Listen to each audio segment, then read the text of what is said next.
I'm making buffalo cauliflower pizza, and what you need first is organic cauliflower. Alrighty, so I cut it in the middle, like so, and now I'm just going to break it apart.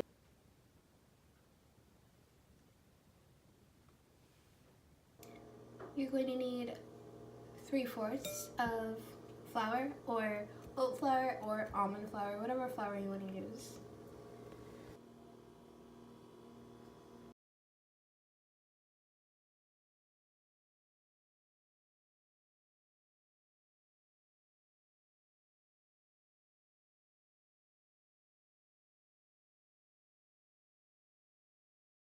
You're going to take a whisk and whisk it all together until it's well combined.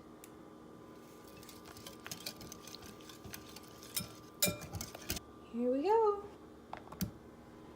Just dump it all in. Perfect. You want to make sure you cover your cauliflower really well with the batter that you just made. Then you're going to take your delicious battered cauliflower and you're going to put it on a baking sheet with some parchment paper. You spread them out all over the baking sheet like I did here, and then you're going to bake them at 450 degrees Fahrenheit for 20 minutes. I'm about to pop these right into the oven. Here I have 1/2 cup of my buffalo sauce that I'm going to use, and you're just going to dump it in a bowl so that you can combine it to 1 tablespoon of honey.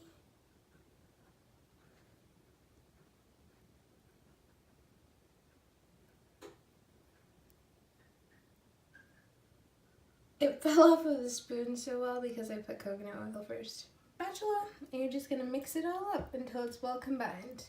So I'm going to be putting some of the buffalo cauliflower onto a pizza and making buffalo cauliflower pizza. This is the pizza crust that I'm going to be using. It's whole grain pizza crust. The cauliflower is fresh out of the oven, and here it is. They're nice and done and steaming.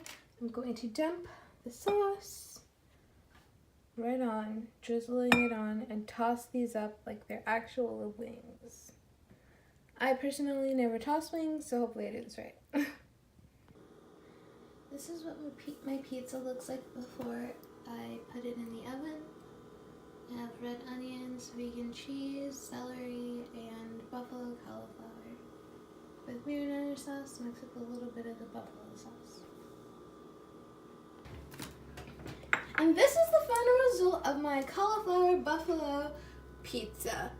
It is going to be delicious. And I also have a side of cauliflower buffalo and celery.